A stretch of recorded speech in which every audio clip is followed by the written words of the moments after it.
بسم اللہ الرحمن الرحیم۔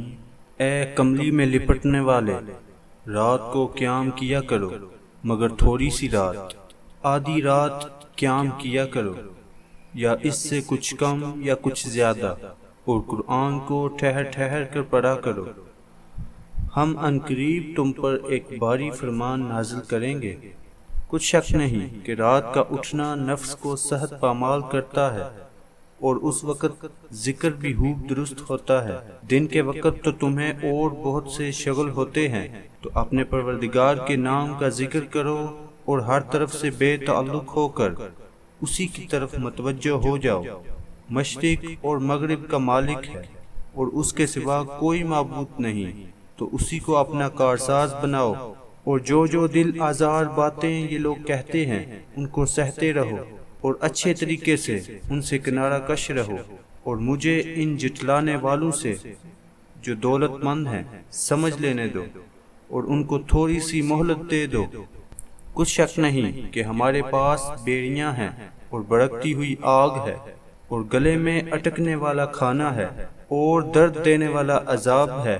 جس دن زمین اور پہاڑ کانپنے لگیں اور پہاڑ ایسے بھربھرے گویا ریت کے ٹیلے ہو جائیں، اے اہل مکہ، جس طرح ہم نے فرعون کے پاس موسیٰ کو پیغمبر بنا کر بھیجا تھا، اسی طرح تمہارے پاس بھی محمد صلی اللہ علیہ وآلہ وسلم رسول بھیجے ہیں جو تمہارے مقابلے میں گواہ ہوں گے۔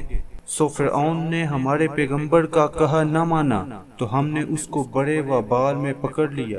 اگر تم بھی ان پیغمبروں کو نہ مانو گے تو اس دن سے کیوں کر بچو گے جو بچوں کو بوڑھا کر دے گا اور جس سے آسمان پھٹ جائے گا۔ یہ اس کا وعدہ پورا ہو کر رہے گا۔ یہ قرآن تو نصیحت ہے، سو جو چاہے اپنے پروردگار تک پہنچنے کا رستہ اختیار کر لے۔ تمہارا پروردگار خوب جانتا ہے کہ تم اور تمہارے ساتھ کے لوگ کبھی 2/3 رات کے قریب اور کبھی آدھی رات اور کبھی تہائی رات قیام کیا کرتے ہو، اور خدا تو رات اور دن کا اندازہ رکھتا ہے۔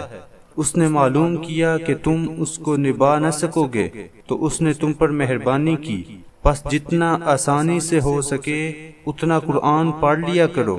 اس نے جانا کہ تم میں بعض بیمار بھی ہوتے ہیں، اور بعض خدا کے فضل یعنی معاش کی تلاش میں ملک میں سفر کرتے ہیں، اور بعض خدا کی راہ میں لڑتے ہیں۔ تو جتنا آسانی سے ہو سکے اتنا پڑھ لیا کرو، اور نماز پڑھتے رہو، اور زکوٰۃ ادا کرتے رہو، اور اللہ کو نیک اور خلوص سے نیت سے قرض دیتے رہو، اور جو عمل نیک تم اپنے لیے آگے بھیجو گے اس کو اللہ کے ہاں بہتر اور صلے میں بزرگ تر پاؤ گے، اور اللہ سے بخشش مانگتے رہو، بے شک اللہ بخشنے والا مہربان ہے۔